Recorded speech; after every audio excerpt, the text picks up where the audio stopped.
Welcome to Reality's Breakdown. Tonight we're going to be talking about religion and patriotism. So for clerics tonight, we have myself, the belligerent atheist. We also have Matt, the apoplectic atheist. Matt, wave. Okay, thanks. So we have two guests on the show tonight. We have the non-believer and Mrs. Atheist. They graciously came on the show, said that they would come on and talk with us about religion and patriotism. More specifically, we're going to delve into the U.S. because that's kind of where all of us have, we have the most experience in that area. We're most abreast of that information. All right, so don't forget to stick around for the Atheist Spotlight near the end of the show, where we highlight one YouTube channel, talk about why they're awesome, and we go into that. So tonight, I will be your host, the belligerent atheist, and we're going to talk about patriotism and religion in the U.S. again. So the United States has kind of this, not only nationally but international, we have this kind of air about us, we portray this patriotism, and we portray it in a religious context a lot.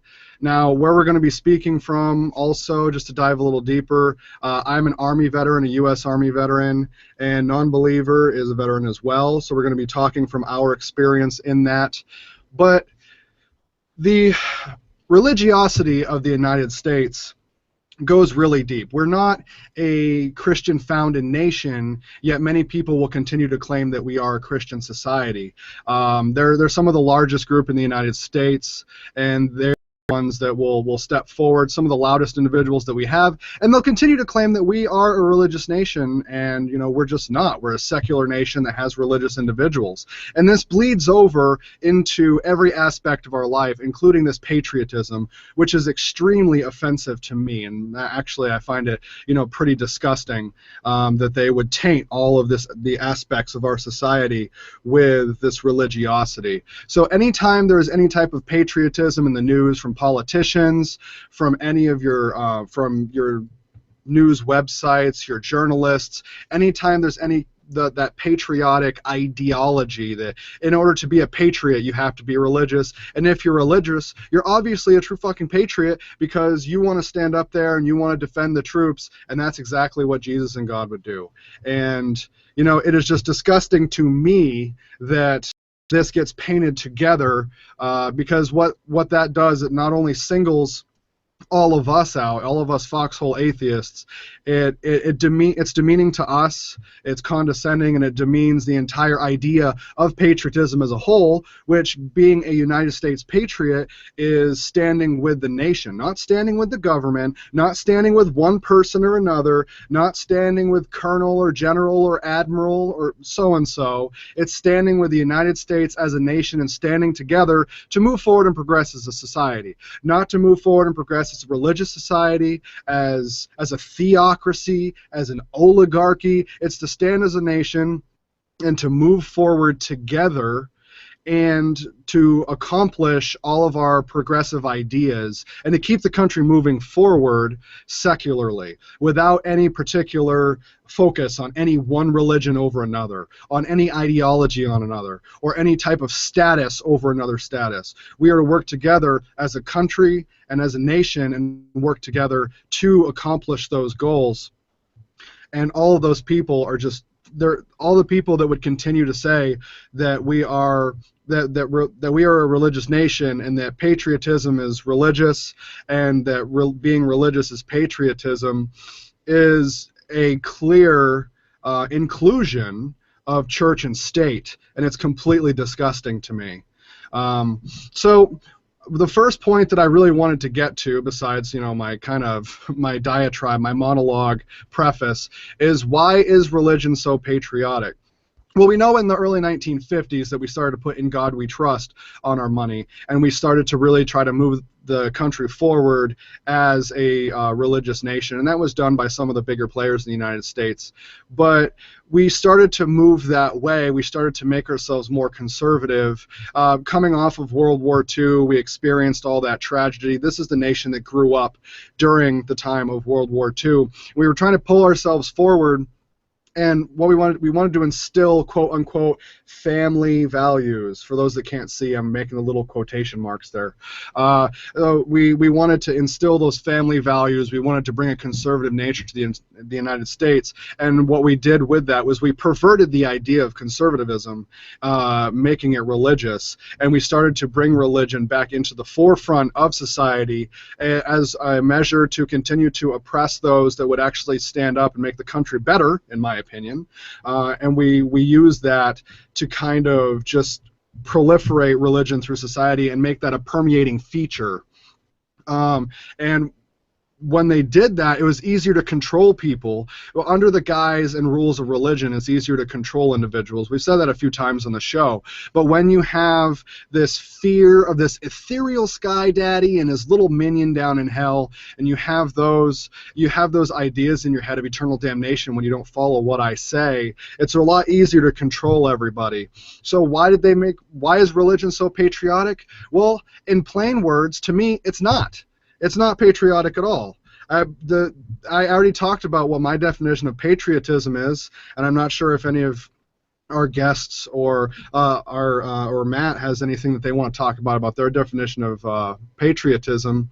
But they made religion mainstream patriotic to kind of continue to, if you have pride in your nation, you're going to be religious. And then that just filled the coffers of religion. It brought money back into that, and it was a way to hold everyone down and to keep everyone where you wanted them. Matt, did you have anything you wanted to say about your feeling of patriotism? Yeah, I got a couple things here. I guess I'll go to patriotism since that's where we're at. I feel like patriotism, the government, religion, they're all kind of systems of control that, I mean, I don't think the government should be that, but I feel like people who get into that type of thing or try to use that, a lot of people get into it to try to use those tools to control other people. So the whole patriotism, you know, if I had to define it now as what it is, I would say it's just blind following, and basically in regards to being blind, it's not seeing the forest beyond the trees. You know, it's like, we are the best, there's nothing wrong with our country, everybody else sucks, I don't care about any other country, take care of us first. I think that's how it is now. I don't think that's a good definition of what it should be, but to me, if I had to pick my definition of what it should be, I would say patriotism would be always questioning your country, always questioning your government, always looking for ways to improve it, and not being afraid to admit when something's wrong. And it's pretty much the complete opposite of what it actually is. And then real quick, I wanted to touch on, as you were mentioning, the military, and I forget exactly what you said, but how the military pertains to patriotism. But anyways, the military, I pulled up the oaths you take when you join the military. I'm sorry, I'm not in the military, but I don't know if you want to share that link. But actually, you're swearing to defend the Constitution of the United States against all enemies, foreign and domestic. So that, to me, the foreign and domestic, tells me that if there's a problem in your own country, the military should be the first one standing up. You swore an oath. You should be the first one standing up to say something about it. You know what I'm saying? Because I feel like that's a domestic threat. And I mean, anything that would stand to I don't know, cause strife in our country, you know, is a potential threat. But funny enough, I was skimming through that, and I found God mentioned multiple times. So help me God, basically, is used in this oath. I found that interesting. I don't know if you want to go into that at all, but what does God have to do with it? Like, I would say it if I had to, but I'd be like, I don't understand what God has to do with it. So, do you guys have anything? Yeah, I believe a non-believer had something to say. Non-believer? What's going on, guys? Non-believer. From my experience, you know, being in the military, there's lots of different types of patriotism. You have patriotism from, it seems to come from mostly from the religious people. I'm from the South, and people from down here, they express their pride in their country, you know, with, you know, mostly Southern rednecks, but they express their pride with a country right next to the Bible. I mean, they just what's the word? You know, I said it in that promo video, but these people, it is almost like a religion for them, how obsessed they are and how they go about doing it. But in the military, the patriotism, you don't really get the God feeling, but outside of the military, yeah, you definitely do, from what I've seen. Yeah, I mean, it's really it's like a form of tribalism. It's like we're better than everybody else, and you know, that's how these simple-minded people find their tribe. They say, "Do you believe in my God? Yes, you're part of my tribe. Do you stand for, you know what I mean? Are you a patriot? Yes, you're part of my tribe." And then they can all get together when really we're all part of the human tribe, and maybe we should stop trying to find divide. You know what I mean? Looking for ways to divide us. It's just like sports teams, man. Like you know, it's like my team's better than yours no matter what you say, and you know what I mean? Like people get in fights over this shit. Like, so but yeah, I feel like in the South it's a lot of that, like not really questioning, just kind of, I don't know, I might be wrong, I've never even been to the South, but it looks like it's a lot of like not even questioning, just going with what everybody else is doing. It kind of like tribalism, I guess I would call it. I don't know. You know, if you don't toe the line, then you stand out, and you are an other in that point, and you draw attention to yourself. You know what I'm saying? Yeah, at least when I was in the Army, at least during one of my deployments to Afghanistan, there was kind of a stigma of being an atheist. In many circles, when they go to talk, when they'd have a brief, if the chaplain was present at all, regardless of whether or not it was a service, I don't mean religious service, I meant it was a service to the troops, such as to some type of personal training where they taught you how to do various functions as an adult, not as a soldier. They would always lead in a type of prayer. Also, another instance that I have, kind of an example of, and this is digressing a little bit in religion and military, not necessarily religion and patriotism, but I'll tie it in together. When I was in basic training, every single Sunday, whenever we had, we would clean our bay. So everyone had to, you know, sweep, mop, buff the bay. It had to be perfect. Everything had to be shiny and dress. Everything had to be amazing. And you didn't have to do any of the cleaning if you went to church on Sunday. So those of us who didn't want to have to clean, if we were religious or not, we would go to church to get out of that cleaning, and then everyone that did not decide they wanted to go to church would stay behind and would just clean the bay. And that is rewarding religion in that context inside of the military and the Department of Defense. But what I mean by religion being so patriotic, and in the theme of the show, is that every time that there's some type of disaster, we'll say 9/11, or we'll say Hurricane Katrina, or we'll say the attacks in Paris or shootings in the United States, they don't just call on patriotism as an act to stand together. They use patriotism to proliferate that religion. And they'll say, we need to stand together as a country, and we need to bring our patriotism forward to help all the survivors of Hurricane Katrina and work them through this, and you know, God be with them. And this will be on national TV, and they'll say, and you know, God be with them as they continue to move forward. And really, you know, I hope sweet baby Jesus, 6-pound, 8-ounce baby Jesus, just comes down and he prays with them and he makes them okay. And that's what I mean about the patriotic religion. They use religion, or they use patriotism, as an excuse to call religion to the forefront and kind of make those two ideas together. Matt? Yeah, I wanted to move in that direction too. I mean, it's like the whole God and country thing. It's like it's like people think that if we turn from God, our country is going to be ruined. I mean, I've heard that said, like, oh, the reason why this is happening is because you've turned away from God. You've turned your back on God. And it's like, to touch on something you also said, I saw like the greatest meme about Paris. It said, why would I pray I'm not going to get it completely right. I was just looking for it, but it said, like, which God should I pray to for Paris? Should I pray to the one that let this that did nothing, or the one that what was it? I can't remember. The one that let this happen or the one that did nothing. You know what I mean? It's like, why would you pray to God over this mass murder that happened?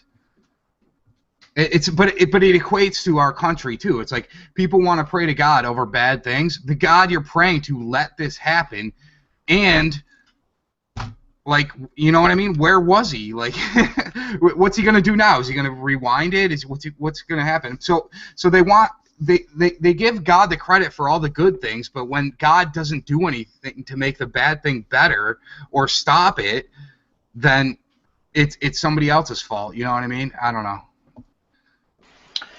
To touch on what BA said about in basic training, whenever you could either stay and clean the dorms, or you can go to church. You know, even though I didn't believe in God at the time, I didn't call myself an atheist, but I went to church, and I remember my first time going to church. It was so fucking powerful. Like, everybody is just singing, and you know, you're in basic training. Everybody's young. You're away from your family, and it's all American flags all over the place, and it's showing warplanes flying over and dropping bombs and shit, playing fucking Toby Keith music, American girls, American, you know, that kind of shit. And it's just everybody just, God bless America, and just, man, tears were rolling down my eyes. I couldn't explain it. Like, everybody was pretty much crying. And you can tell all the people that were there for the first time, you know, because basic training for me was 7 weeks long in the Air Force. And the first week you went, everybody's bawling, and then you know, you kind of get used to the feeling. But it's just that powerful spiritual feeling almost. Even though I didn't believe in a God, I still felt that feeling. All right, so I'm going into something here. You got me riled up here. So you've mentioned country music, and I think this basically encompasses like the whole thing. Like, it's country music is all about patriotism and God. And I mean, I don't know if you like country music. You seem like the kind of guy who would. So you should know more than anybody, man. I started a job like a month ago, and that's all my boss listens to is country music. And I'm sorry, my personal take on that is I just do not like country music at all. I mean, especially modern country music, it sounds like they're ripping off like R&B from the early '90s, like R&B and like shitty '80s rock, and then throw in some God and patriotism and beer, and it's like you gotta fucking come with something better than that, man. But anyways, so I mean, if you listen to country music, you will totally see the God and country thing like all day long. Like, what do you got, BA? Oh yeah, no, I was just in agreement. I wasn't trying to end you quicker, but it's just that whole, you know, I got my guns in my pickup truck that my wife left me for with my dog. You know, it's like that whole. No, dude. They're even starting to like rap now. It's like they're almost rapping, dude. I don't know if you've listened to it lately. Sorry, I didn't mean to interrupt you. Yeah, you interrupted me. But we're bringing. It's all right. No, so. But we tie that country music into the patriotism. You know, you have your Toby Keiths and your Trace Adkins and your Aaron Tippins, your Cowboy Troys, you know, and we tie that country music directly into that patriotism. Now, my question is, since, you know, I saw Non-Believer was over there shaking his head that he's a country music fan. My question for Non-Believer is, do you think that they tie country music into the patriotism because there's religious content in it, or do you think that we put religious content in the country music because it's patriotic? Honestly, I grew up with a bunch of rednecks in my family. I'm really not that. That's why I can portray a redneck really, well, I guess kind of good. Yeah. But no, I think they're just fucking pandering to these people. I mean, they just throw money at these guys if they say a few different things. Like, if they say God, America, and beer, and big trucks, and flags, if they say those things right there, platinum, double platinum. That's, I mean, I think that's what it's all about. Just making money. They're just pandering. Yeah, I think you're right. I mean, if you look at like rap music, the stuff a lot of these rappers rap about, they've never done, but they're creating this persona and this image to try to sell this image to people, and people are going out there thinking that's the image they need to fulfill. So I just mentioned rap to show it from another view, but that's what these country artists are doing. They're creating this fantasy image of what a good, hard-working American is, and what you do. You go to football games and you say the Pledge of Allegiance, and like so people are going out there and emulating this. I mean, it's like I don't know what it is. It's like they're the cheerleader for God and country, you know what I mean, and patriotism. It's like the soundtrack to religious conservatism. I don't know.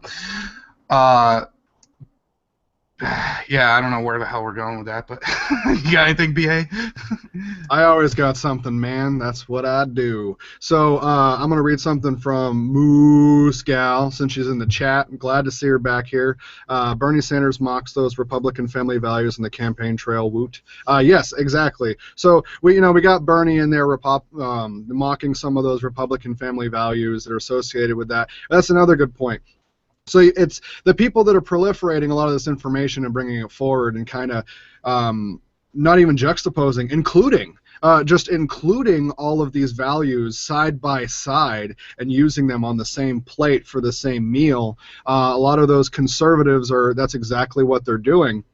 So they'll take your country music and they'll take your God, they'll take your God, and they'll take all those conservative values and they'll really jump into them. Which conservatism and the Republican Party wasn't always that way. Republican Party was actually more supporting the people, and it has completely moved forward. I actually had where I was going with that, but I completely lost the shit out of it. So I'm going to pass it over to Matt. I got you. I'll round you off there. Okay, so the Republican Party used to be more, let's say, not extreme, I guess. I don't know how to say it. They used to be basically what the Democratic Party is now. And they keep getting, like, I talked to one of my friends about this, and he says the Republican Party just keeps getting crazier and crazier. So when the Democrats have to meet them in the middle, the Democrats have now moved towards that crazy side because the middle is now moving crazier and crazier and farther away. And that's basically what they're doing. And what they're doing is they're holding on to a fantasy of what they think this country used to be and what they think it should be, and they think that is tied around religion and basically keeping your wife at home, and if you just do that, then everything's going to be fine. But it's all a fantasy. They're counting the hits and forgetting the misses in history. You know what I'm saying? Like, things weren't great at any point, really. And if they were, it was probably due to socialism. I don't know. What do you got? Okay. Sorry. No, it was non-believer. Yeah, sorry, non-believer. I just jumped in without even thinking. It's all good, bro. I just had to say, do you guys really think that Donald Trump is as patriotic as he's coming across? Because he's got the Miss America pageant, and he knows if he can pander to all the country people out there and all the patriotic people and throw God out there, like I never really heard the guy. Sorry about it. I never really even heard the guy talk about religion or anything before. He was on that show where you're fired or whatever the hell that shit's called, and now he's a presidential candidate, and he seems to be all about God and country now. He's just exploiting everybody's emotions in here, trying to get some votes. I'll say I follow the Penn Sunday School podcast, and Penn was on his show, Celebrity Apprentice, and Penn was on there for 2 seasons, and he's talked with Donald Trump for hours and hours, and probably hundreds of hours, and he basically hinted to, without totally outing him, that he is actually an atheist, that Donald Trump is actually an atheist. Now, I'm not saying that this is guaranteed. You'll have to listen to the Penn Sunday School yourself, but he almost said it without saying it. So whether he's atheist or not, I don't know, but I look at Trump as his image is the rich guy. There's no way that was going to fly in the Democratic Party, so he has no other option but to come here where he, you know what I mean, these rich assholes are welcome, you know what I'm saying? So he had to adopt that image, and he's full of shit. He doesn't care. I mean, really, I don't think he cares if he wins or not. He's just going to get him ratings for his show, and he's got so much money, man. What else is he going to do? Like, this is like fun for him to just screw around. Everything's become a joke now. It's like a circus. You know, I don't know. That's my take on him. Yeah, no, I agree that he's just taking on this persona, and with what non-believers said before about country music, it's just using already popular mechanics to proliferate God and to keep that moving forward. So what he's doing is he's taken on this image, and I agree with Matt that he's using that to get ratings for his show. But even if he wins, or I mean, he thinks that he can win, or he thinks that he cannot win, he is getting more ratings and more attention. But one thing I don't understand is Republicans are always talking about big government, we need to downsize government, big business is ruining this country, but yet they want to give the keys to the kingdom to one of the big rich guys in the country, one of the big business power players. And the only two things that businesses can't do in this country to have such a major effect is the two things they can't do without money's control is make executive order, and they don't control the military. And I know I'm digressing as fucking way off the charts right here, but they cannot do executive orders, and they cannot execute military operation and commands. However, all these Republicans that are bitching about how big the government is and we need to cut back and how bad big business is, and they want to give one of the most powerful businessmen in the country the military and the power of executive order. It's just fucking stupid and ridiculous. But they're just using this, what is already popular of an idea, to continue to push religion forward, not only because they can see that it's on the decline and it has such a great controlling effect, but just because it's already a proven method. You know, country music and pop music, they each have their 5 chords that make a hit. They already have the established 5-chord sequence that makes every song sound aesthetically pleasing to the human ear in the proper chord progression to make that win. And they're just trying to exploit that political chord progression. They're trying to move that forward to try to, get everyone involved and to try to pull those votes in. But what they're not counting on is all of the young voters that are getting ready to vote, and all of us that haven't voted previously, to try to get us more involved, and we're all flocking towards Senator Sanders. So, but I mean, they use these, and they use the idea of the military and that patriotic, support the troops, pray for the troops, fucking pray for the troops. I hear that shit all the time in the South. I also live in the South, and I hear it all the time. There's no such thing as a foxhole atheist. Well, I tell you what, I've sat in a fucking foxhole. I've dug my own foxhole and been in a fighting position in a war zone, and I was an atheist, and I know plenty of people that were. And when they do that shit, it just pisses me off when they make all of that, when they just turn all that shit around. So, non-believer? Yeah, I'm glad you got into the foxhole atheist. I never actually was in combat or anything, but I cannot imagine somebody like me, who is an outspoken atheist, and in combat, in a foxhole, converting to a fucking Christian. That's illogical. That will not happen. There's no way. It doesn't matter what kind of situation he's in, because why would I do that? Hell, I would be more focused on how am I going to get out of this situation, not, oh, please, God, save me, because that ain't going to do shit for you. So, yeah, that's pretty much what I have to say about foxhole atheism and how it's just a fallacy, a bunch of bullshit. But just real quick, back on the presidential candidates in the election, you know that you could pretty much decide and figure out who someone is going to vote for, whether they go to church or not on Sundays. there's a very good chance. I think it's like a 3 out of 4 chance. If they go to church on Sundays, a 3 out of 4 chance that they're gonna vote Republican, right-wing conservative. So I don't know. It's just, I heard David Silverman, the president of American Atheists. He is actually a conservative. He's not a liberal. He claims that conservatives have, or Christians, I'm sorry, have kidnapped conservatism. He believes in small government, big military, all that stuff, just like conservatives do, but he doesn't have all the same dogmatic beliefs as they do. So I thought that was pretty interesting, and the more I get into this stuff, sometimes it does seem like I have a little bit of conservative views in me, but there's no way that I can consider myself a conservative because they just disgust me, all the shit that they do. I mean, I don't know, it's just crazy. Religious, yeah, that's what fires me up, really. Yeah, I want to hit on, you mentioned, I'm not sure the numbers or how true this is, but you mentioned that most people who go to church are going to vote for Republicans or conservatives, and I'm guessing that is true. I just don't know the actual numbers. But I wonder, I mean, I imagine that the churches are pushing these candidates and they're backing them and they're somehow pushing people towards that. They have to be, and they should not be. They are not-for-profit organization. They're not supposed to be political, and they are, and they've found a loophole to get around all this crap.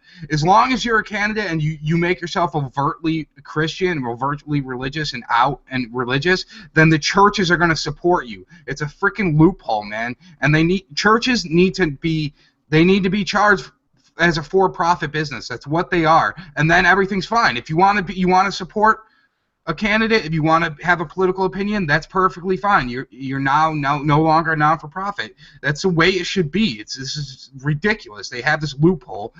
And then sorry, there was something else I was going to go into, but I can't remember it now. Shit, you got all fired up and then lost your train of thought like I did earlier. No, I agree. Any church having their hands in the political pot should actually be charged. You're 100% correct. I believe that they should be taxed. Oh, you got it, Matt? You want to go back? Yeah, I got it. So you mentioned that you have some conservative beliefs and small government beliefs, and that's perfectly fine. I mean, for the longest time, I was exploring libertarianism because, I mean, that's what Penn Jillette is, and I'm sure, I mean, from what I've noticed, a lot more atheists and secular people tend to lean more towards libertarian. I think that's because, like you said, like the religious have hijacked the conservative Republican, you know what I mean, thing. So, I mean, I'm fine with discussing that. I feel like it doesn't have as much to do with religion, and you're right. It's because they've been hijacked. For a while, I've thought about it, and I feel like a government's job is to either get out of the way or help. Get out of the way or help. You do one or the other. You know what I mean? If you don't do one or the other, then we don't know what the government is here to do. You know what I mean? We don't know where we stand. We don't know where you stand. We don't know what's covered, what's not, how to go about. You know, that's my take on it.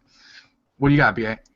Oh, no, I thought that was really great. I can't sum that up any better than you did. I was actually just going to read a couple of comments from the chat. So Moose Gal says, some people in the Midwest do that. Indiana and Missouri are very religious. Illinois has a lot of Catholics, but I don't find everyone always wanting to talk religion. I think that's because all the communist propaganda long ago, we really shouldn't have in God we trust in our money. I agree. We shouldn't have in God and trust in our money, and we shouldn't have one nation under God. It just should be one nation indivisible, as the Pledge of Allegiance originally was. And then Think Atheist said, I want to know how the non-believer got my pick post behind Mrs. Atheist head. So, non-believer and Mrs. Atheist, do you want to chime in on how you got Think Atheist pick behind your head? Hey, first I want to give Think Atheist a shout out, man. He's a fucking Twitter superstar. The dude's got like almost 80,000 followers on Twitter. He lives actually very close to us, and he supports us a lot, and we love it, man. We just want to thank him for coming in here and checking us out.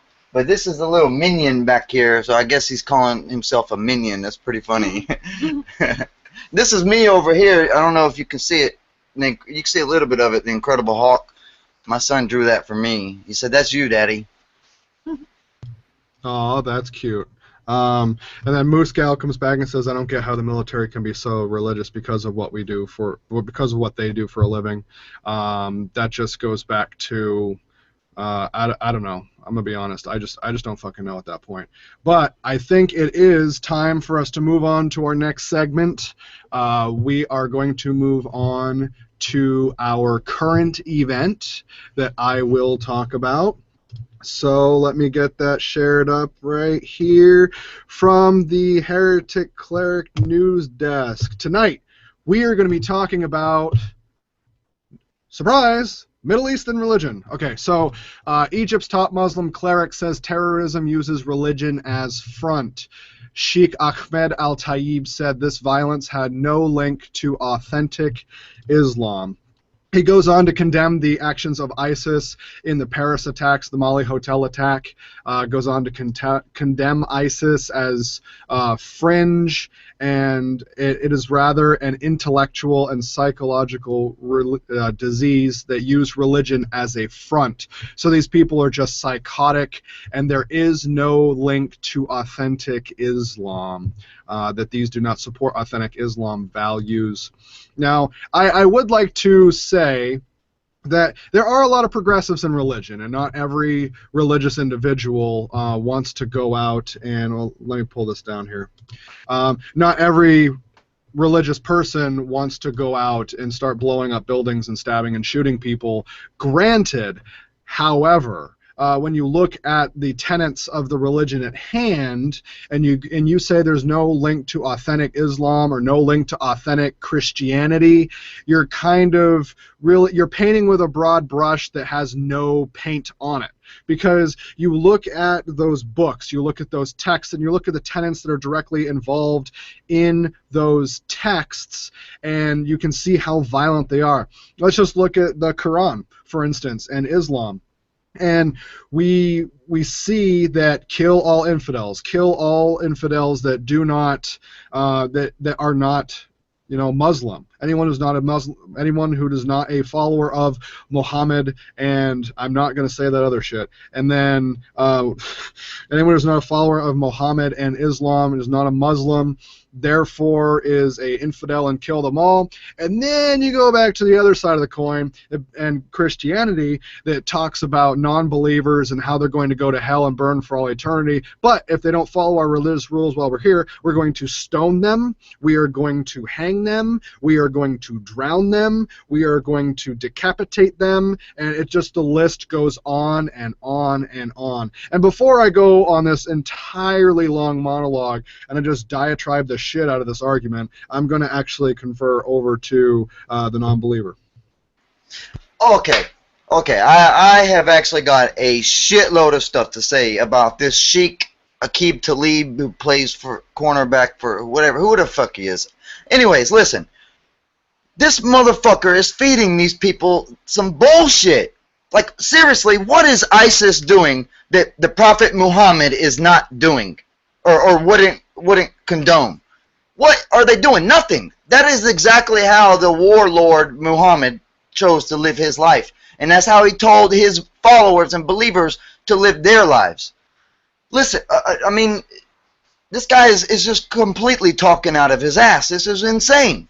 Okay, so, yeah, okay, Christianity was terrible hundreds of years ago. Terrible. They had their reform. Pretty much there's no practicing Christians in the world that are living like and have the same beliefs as Muslims do today. Not that I'm aware of. I don't know any Christian terrorist groups. There might be a few, but if somebody bombs a building and he's a Christian, I mean, or maybe in the 1989 abortion building bombing or whatever, yeah, you could probably come up with some examples of Christianity extremism. But okay, if you watch my video, Paris Attacks with Facts, I explain with great detail how many Muslims in this world actually support ISIS and support killing Americans. The number is outrageous. I saw a tweet the other day from some Islam person saying of course, look at these numbers. Muslims don't support ISIS. Okay, it was like 90% in this country. It was like 75% in Turkey. Okay, so 75% of people in Turkey don't support ISIS. That means fucking 25% of them do. We're talking about 30 million people here that support ISIS. This is a fucking problem. So I don't give a shit what that guy said. He's talking bullshit.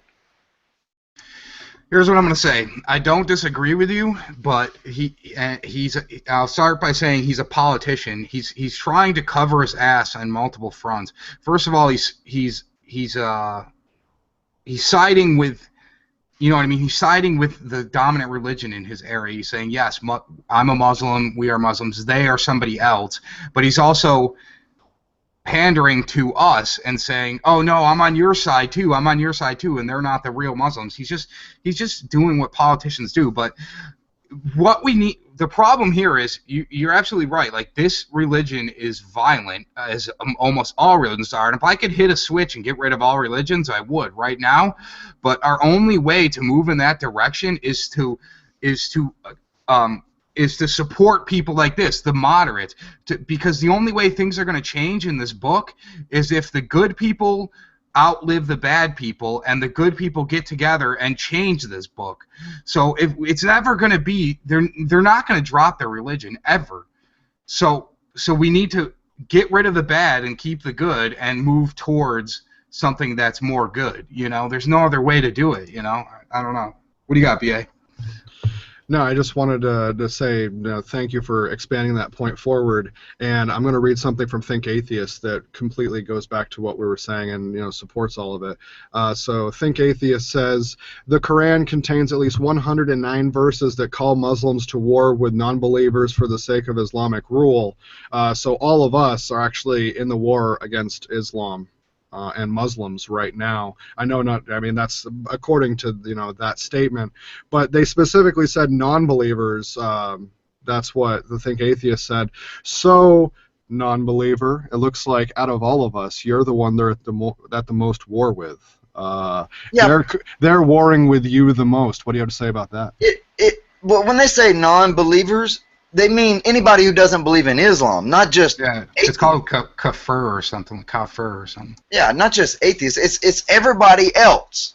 I mean, there is fucking millions of people, and you say support the moderates. To me, the moderates are a big problem, because these moderates apologize for this, and they allow this stuff to happen by covering it. Yeah, I hear you that we're not going to deconvert 1.4 billion people. Yes, I understand this. But to say that religion is not the problem and we got to side with these people, and I never said that. Religion, that's what I try to emphasize by saying I would hit a switch if I could. Yeah, people who usually say what you say, they say we got to prop these people up more. I don't think so. I don't know. I would never prop anybody, any religious person up, but my point is I'm not gonna get on the guy for this, because he's I don't know, he's our only hope for this moving in the right direction. What other hope do we have to move this religion in the right direction? What do you got?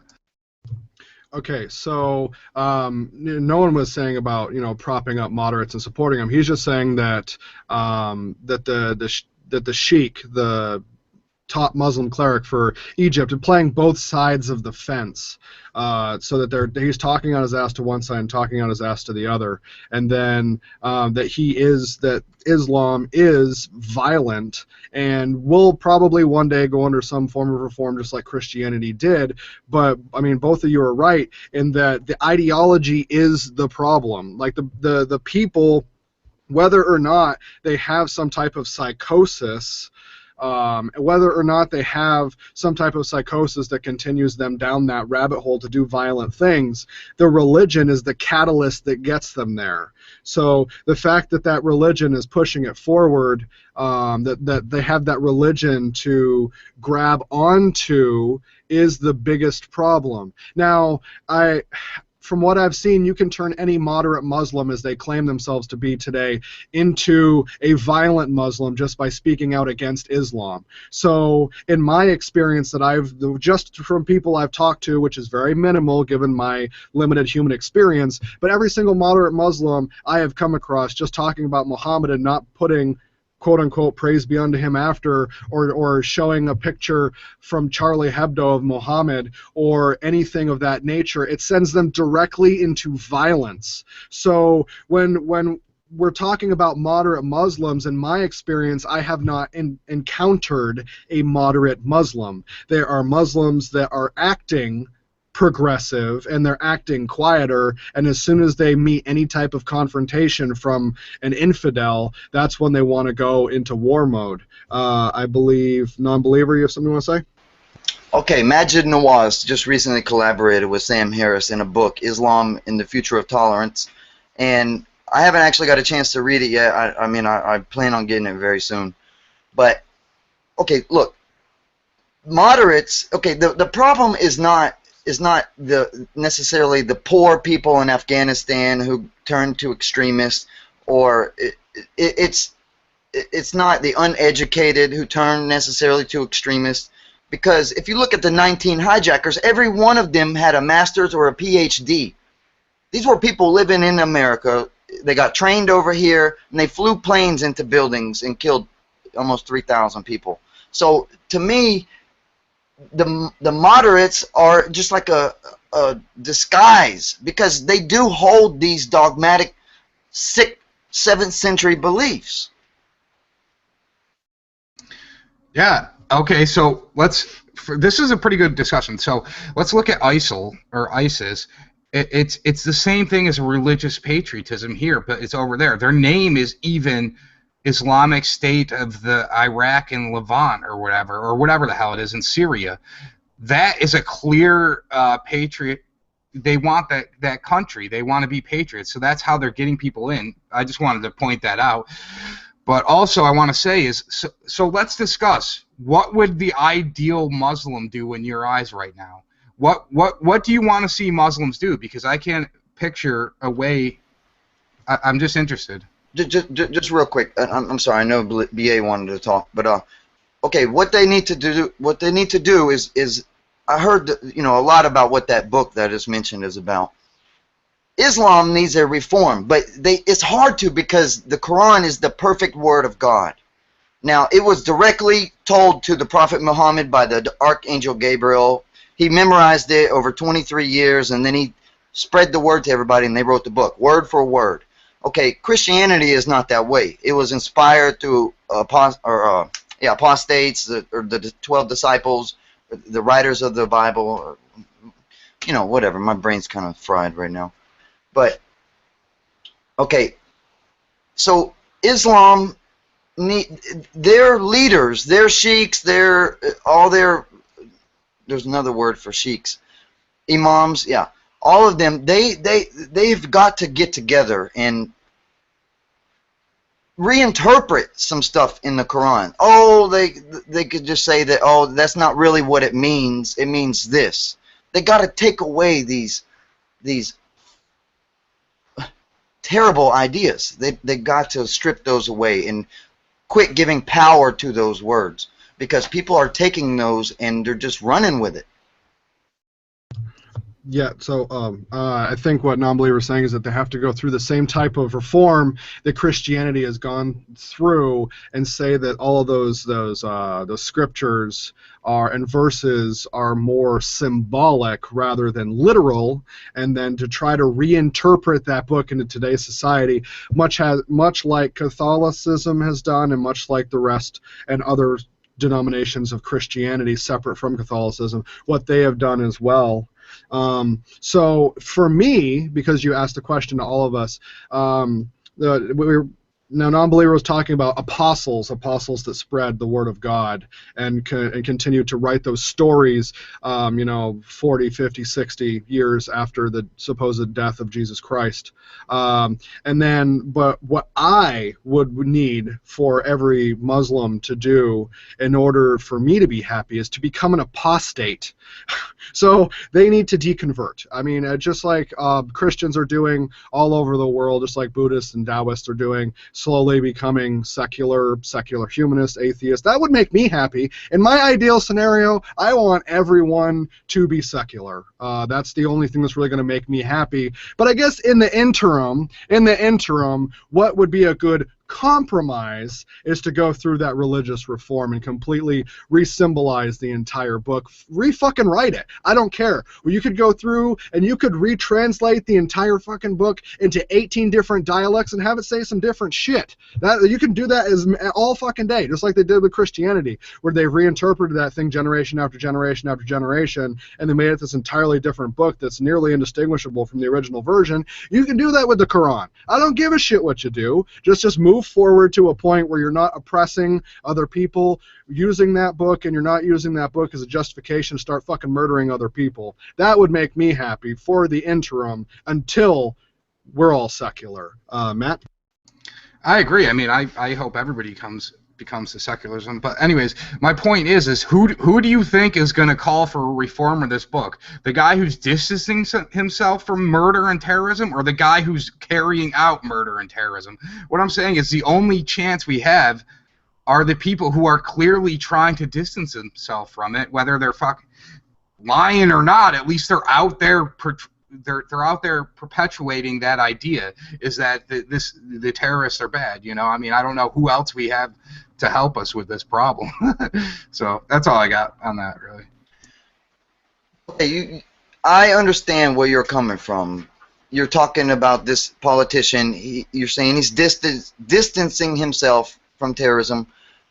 Yes, but do you really think that all these people with all these beliefs are going to go along with that and follow the things that he says?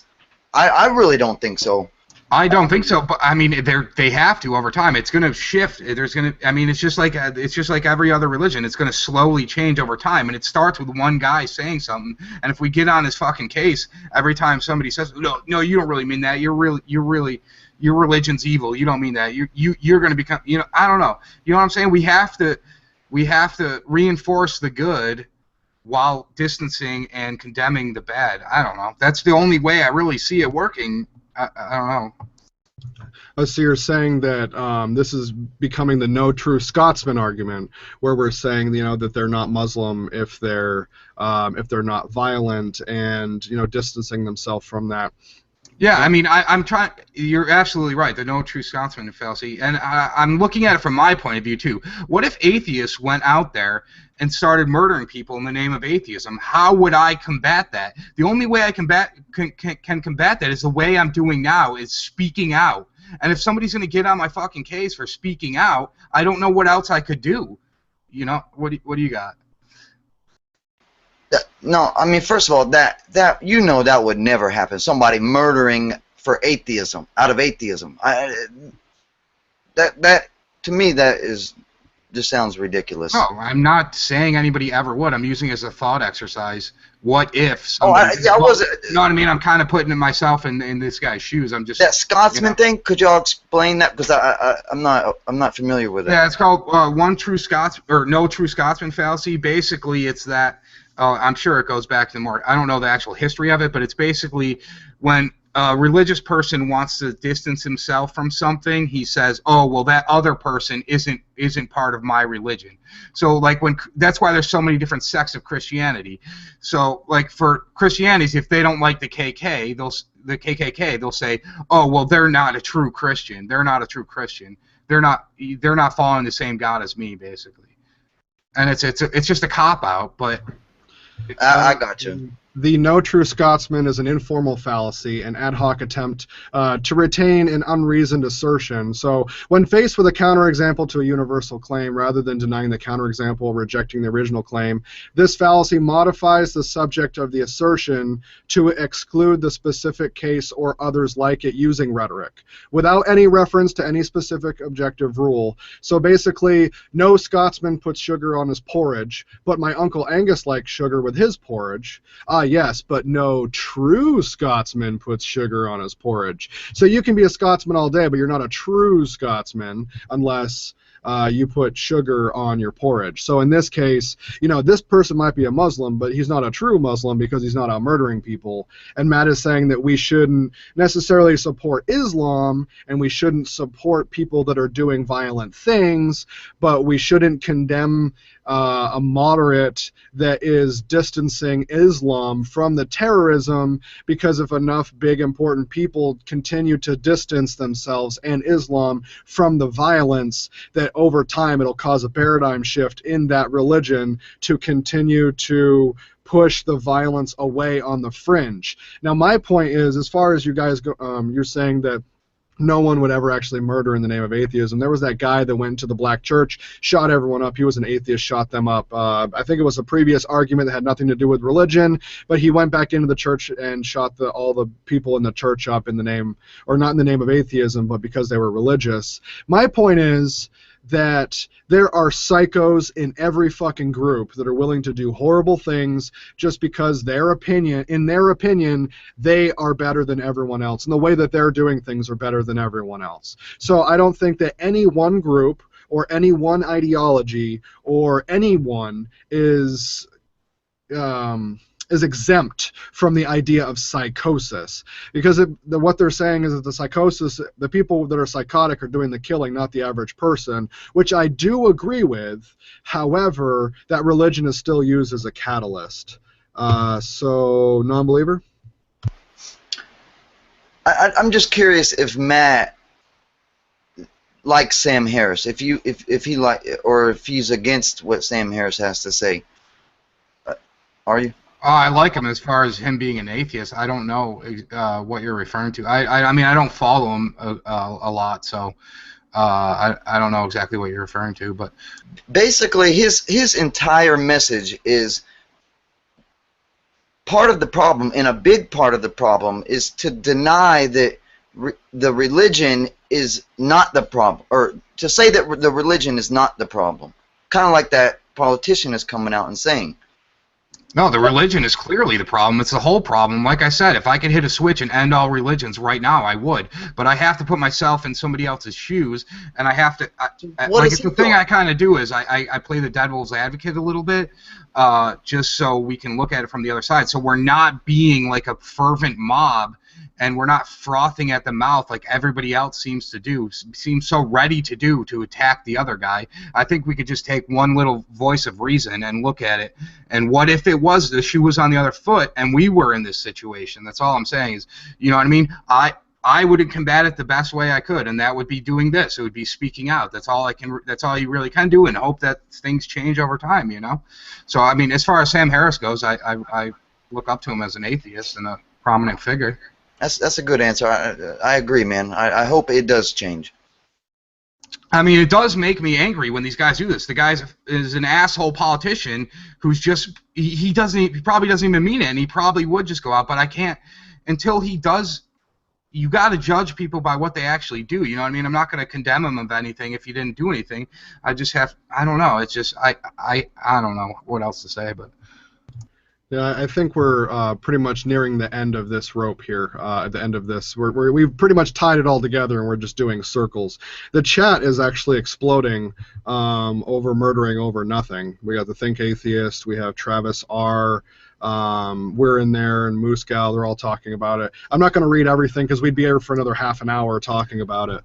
All I want to say is you guys think about that. Think about that. If people can find an excuse to murder for anything, what if somebody does? I mean, we can't do the no true Scotsman, because that's what that sounds like to me, is how could you murder over nothing? He must not really be an atheist because you can't murder over nothing. It's the exact no true Scotsman fallacy right there, you know what I'm saying? It's just crazy to think about. I mean, what would we do, you know? Right. No, I do agree with you. We do continue. We need to be skeptics in all the ideas of skepticism and every facet of an argument. We need to be skeptic of it and to continue to analyze it and talk about it in that form and sense. So I agree with you 100% there. I just think that we've pretty much beaten this dead horse about to the point where it's not only horribly rotten, but there's nothing left to beat. So I would like to push us forward now. I'd like to go into our Atheist Spotlight and conclude the show. So tonight we are going to be spotlighting... Now, we've already spotlighted Non-Believer, so unfortunately he's already on the list in there. I know that he was standing up pulling on his suspenders. But we are actually going to spotlight tonight That Lovely Bitch.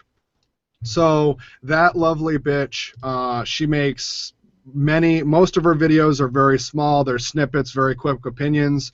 She has a couple of videos she's done longer, some hangouts, mostly anti-theist, anti-religious content. Her stuff is really good if you're on the go, have a few seconds, you just kind of want to digest some of it, and you just want to have something to snippet to kind of talk about. It's a good conversation opener. I think that's why she makes those videos that way. It just kind of it opens up the conversation, and then you guys can continue to go on from there. But so the Atheist Spotlight on the right-hand side of the Heretic Clerics YouTube channel under Atheist Spotlight, she will be there on top for the next week. Also, you can go down and review all of the rest of the people that we have spotlit so far on the show. So make sure you go through, check everyone out, look at all their content, subscribe. Check out Non-Believer's channel, YouTuber, Twitter. Check them out. Check out Mrs. Atheist and her Twitter. And I hope you enjoyed the conversation tonight. I appreciate everyone for stopping by. I appreciate Think Atheist, Moose Gal, Travis R., Thez Rhino. I appreciate everyone stopping by and engaging us in conversation. Oh, sorry, Non-Believer, you had something to say before I wrap us up? Quick. Your spotlight, that lovely bitch Albany. I met her last weekend in a fundraiser. She is fucking awesome, man. So everybody who's watching this later on, go subscribe to her. She's the shit. Yeah, she is pretty awesome. That's why I want to make sure to spotlight her on the show. She has a lot of good stuff, great attitude. I like the way that she does her videos, very unique to me. So from everyone here at Reality's Breakdown, thank you for stopping by and seeing Apoplectic, Non-Believer, Mrs. Atheist, and myself, the Belligerent Atheist. Thanks for stopping by, and from all of us here, deuces.